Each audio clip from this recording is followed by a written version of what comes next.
सुप्रभात प्यारे बच्चों, आज का हमारा विषय है पत्र लेखन।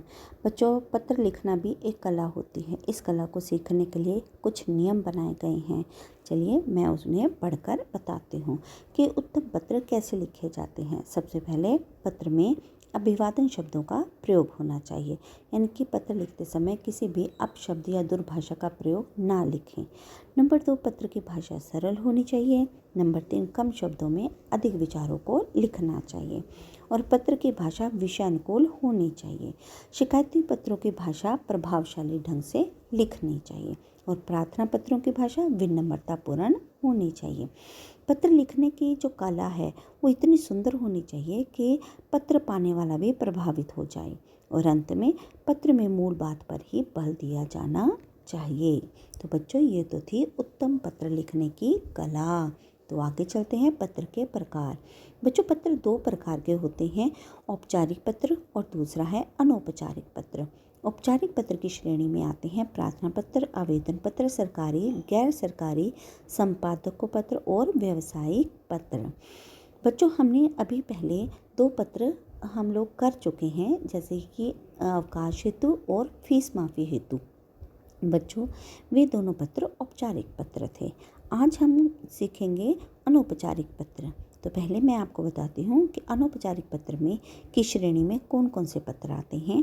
सगे संबंधियों व मित्रों को पत्र, निमंत्रण पत्र, बधाई पत्र, शोक पत्र और अंत में संवेदना पत्र आदि अनौपचारिक पत्रों की श्रेणी में आते हैं। तो आज का हमारा विषय है अनौपचारिक पत्र। तो विषय कुछ इस प्रकार से है कि नाना जी को रुपए मंगवाने हेतु पत्र। बच्चों, यहाँ पर नाना जी की जगह पिताजी, बड़े भाई बहन भी आ सकते हैं कि अपने बड़े भाई बहन को रुपए मंगवाने हेतु पत्र लिखें, बड़े भैया को रुपए मंगवाने हेतु पत्र लिखें, पिताजी को रुपए मंगवाने हेतु पत्र लिखें। कोई भी विषय आपको बदल कर आ सकता है। तो बच्चों, इसके प्रारंभ में लिखेंगे परीक्षा भवन डैश डैश शहर, दिनांक 5 अक्टूबर 2020।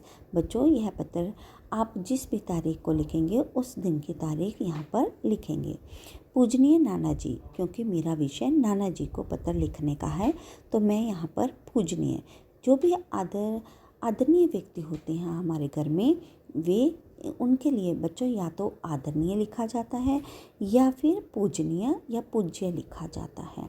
तो नाना जी यहाँ पर हमारे पूज्य हैं, तो यानी ये पूजने योग्य हैं, इसलिए पूज्य नाना जी सादर चरण स्पर्श। तो बॉयज़ लिखेंगे सादर चरण स्पर्श और लड़कियाँ लिखें सादर प्रणाम। आगे मैं विषय पढ़कर बताती हूँ कि मैंने किस प्रकार से नाना जी को रुपए मंगवाने के लिए पत्र के अंदर विवरण लिखा है। मैं यहाँ कुशलपूर्वक हूँ और आशा करती या करता हूँ, लड़कियाँ करती और लड़का करता हूँ कि आप सब भी सकुशल होंगे। मेरी वार्षिक क्या होते हैं बच्चों? वर्ष में एक बार होने वाली, यानी कि सालाना परीक्षाएं निकट आ गई हैं, अतः इस बार कुछ उपयोगी सहायक पुस्तकें खरीदनी हैं। पुस्तकें खरीदने के लिए मुझे कुछ रुपयों की आवश्यकता है। कृपया आप 1000 रुपये की धनराशि भेज दें। पत्र के उत्तर की प्रतीक्षा करूँगी या करूँगा। नानी जी को प्रणाम और छोटी बहन को प्यार। आपका नाती, यानी कि ये लिखेंगे बॉयज़ और लड़कियाँ लिखेंगी आपकी नातिन। बच्चों, अंत में नाम नहीं लिखेंगे, नाम की जगह लिखेंगे क ख ग। और बच्चों, यहाँ पर रोल नंबर नहीं लिखते क्योंकि ये प्रार्थना पत्र नहीं है। इस विषय को आप अपनी कार्य पुस्तिका में सुंदर लिखावट के साथ दिन व दिनांक डालकर लिखेंगे। धन्यवाद।